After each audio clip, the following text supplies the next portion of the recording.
Bismillahirrahmanirrahim. Hey friends, I hope you are doing well. So today in this video we are going to study connectors. What are they and how we will use them and हम उनको कैसे इस्तेमाल करते हैं.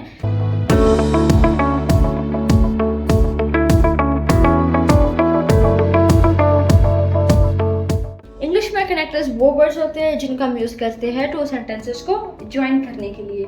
For example ऐसे बहुत दफ़ा होता है कि हमने दो सेंटेंसेस को आपस में जोड़ना आता है लेकिन हमें समझ नहीं लगता कि हम उनको कैसे ज्वाइन करें, सो किस वर्ड के साथ करें, right. For example let's suppose that you went to the party last night, so your friend did not go with you. You want to say that I went to the party last night. Now you missed her because she didn't attend the party. So I went to the party last night, but I missed you.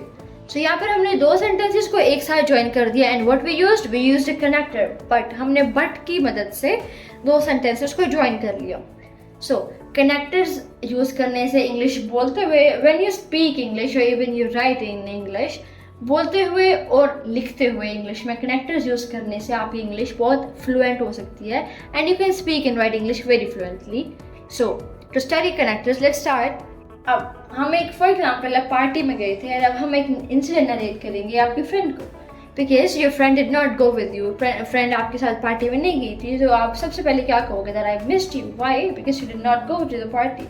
सो हम party का सारा incident वहाँ narrate करेंगे, like last night, about the last night what happened at the party and what did you do, the enjoyment and everything.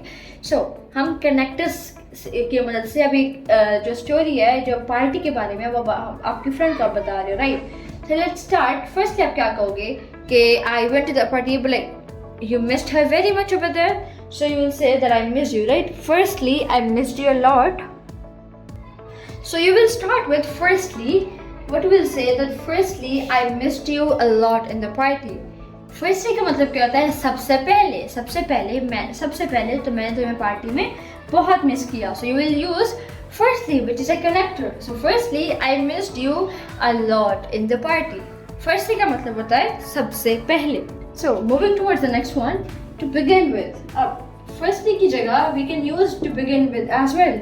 To begin with का मतलब क्या होता है? शुरू करने के लिए या शुरू करते हुए या इसके साथ शुरू करते. To begin with, or you can also say to start with. हम begin की जगह start भी use कर सकते हैं.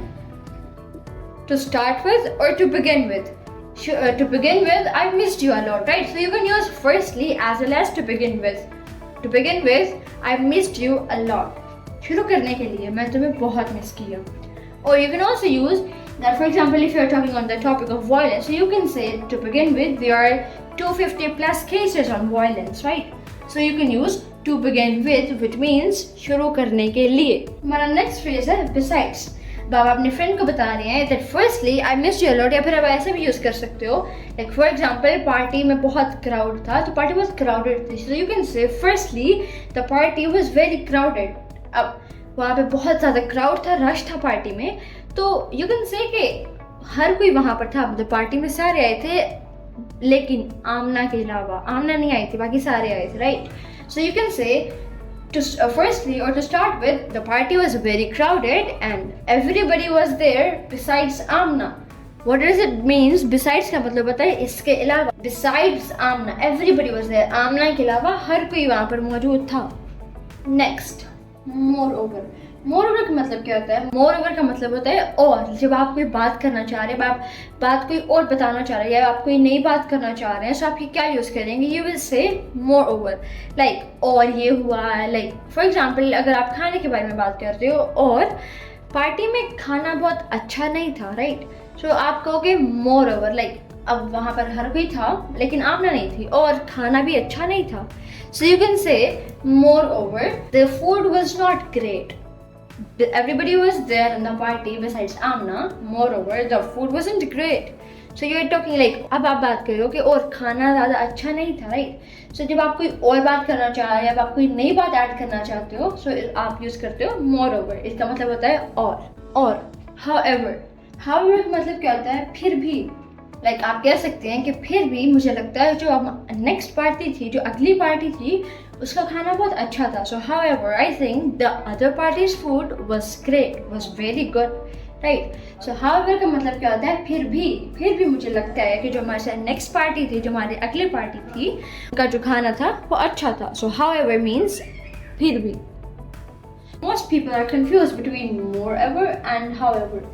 Now moreover को आप तब यूज करोगे जब आप कोई नया पॉइंट बता रहे हो, right? So when you're talking about the new point, you're adding a new point, right?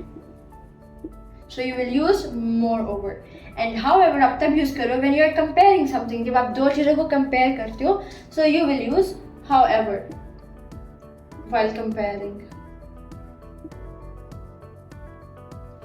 So moreover तब यूज होगा when you are introducing a new point, and however तब यूज होगा when you are comparing two things. Now let's know about the party more.